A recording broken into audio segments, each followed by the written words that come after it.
For those of you who've been watching my story, thank you so much.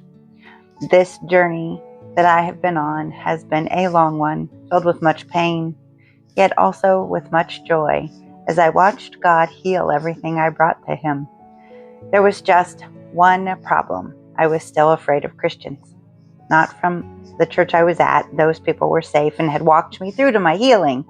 But don't ask me to interact with anyone from anyone else from any other church, even another church like mine.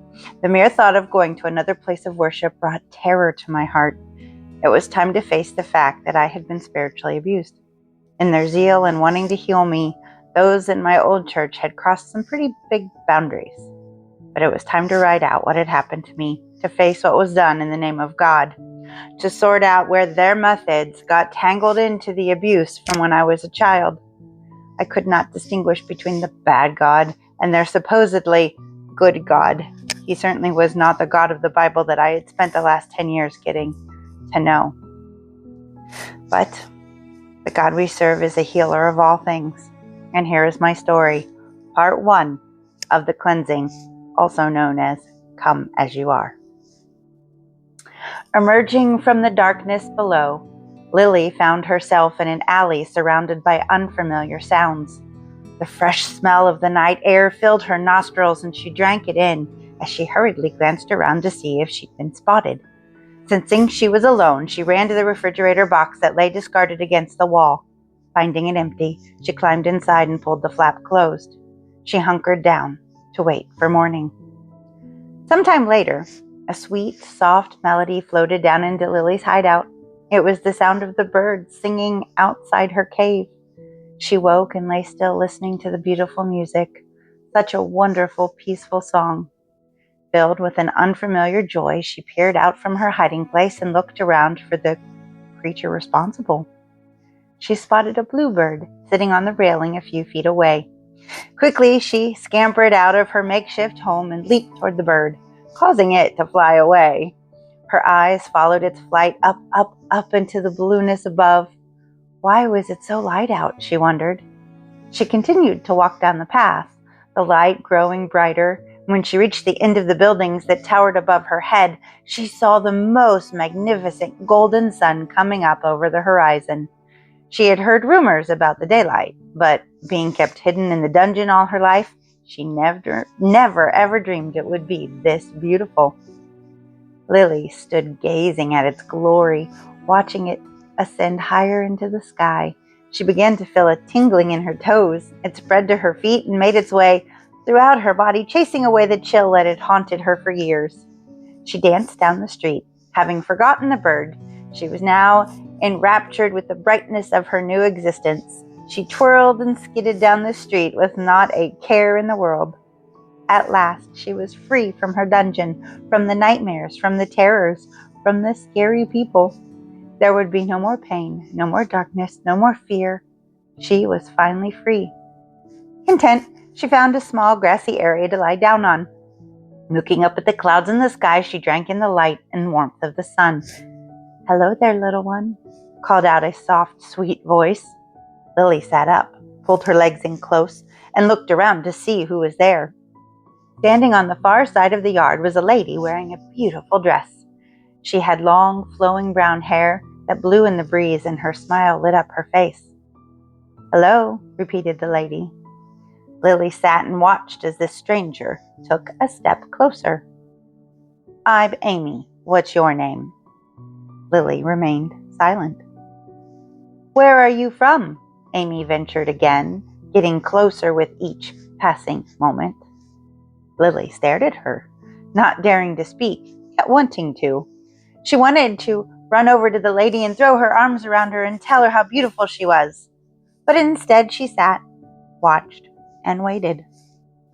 Amy closed the distance between them and extended her hand down to Lily. "It's okay, you can trust me. Do you see that castle over there beyond the gates? I work there for the king. I'm his servant. He saw you out his window and he wants to adopt you. Will you come and be his child? We have food inside and some clothes, if you'll come with me." Reluctantly, Lily took her hand and stood to her feet. She slowly walked beside Amy as they crossed the lawn in silence. When they came to the giant castle doors, Lily stopped, too afraid to go inside. Amy tugged at her arm and repeated, "Come on, we'll get you some food." Lily's stomach growled. How long it had been since she'd eaten, she couldn't remember. So despite her misgivings, she followed Amy inside the giant double doors, through the archway, and into another world. This place was amazing. It had marble floors and stained glass windows all around. There were tapestries of purple and gold hanging from the mile-high ceilings. There were statues placed all around the room, creating an environment of awe and wonder. Lily had never seen anything like it before.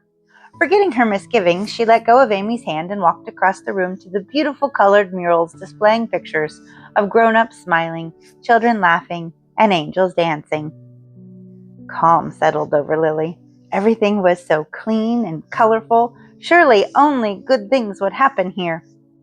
Amy took her hand again and led her into an adjoining room filled with comfortable chairs and elegantly set tables. Lily jumped up onto a chair and waited while her new friend went to make her some lunch.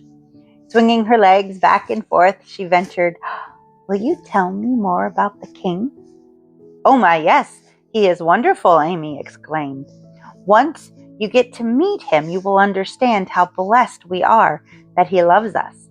He chose you to be adopted, you know. He loves you and wants only the very best for you." Overcome with joy that someone might love her, Lily reached up and took the sandwich being offered. She eagerly took a bite and looked expectantly at Amy to share more. Story after story Amy recounted of the king and his love for his children. The more she talked, the more Lily wanted to meet him. Lily's heart beat faster as she imagined what it might be like. When she finished eating, she timidly asked, "Can I meet the king now?" "Oh no, dear, not yet. Can't you see you're not ready?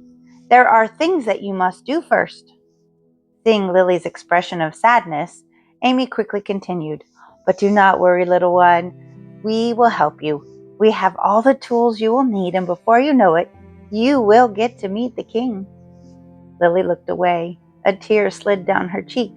She had so hoped that she could meet this wonderful king right now. But determined to do whatever was asked of her, she hopped off her chair and said, "Okay, show me what I must do to be ready." Amy smiled and, taking her hand, led her down another hallway to a set of doors. She opened one and stepped inside. All that was in the room was one small cot and a table and chair. There were no pretty colors in this room and no windows. The only light came from the small lamp that sat upon the table. Lily stared up at Amy, willing the tears back, and waited for instructions. Handing Lily a small book, Amy explained, "The king gave us this book of instructions to teach us what to do and what not to do. You will need to learn everything it says and make sure you obey it all." Lily nodded and took the leather-bound book into her small hands. It was beautiful. She turned the silk-like pages carefully, being sure not to tear them. The edges were trimmed in gold, and the words on the page looked as if a great craftsman had hand-painted them. Stay tuned for more of the story.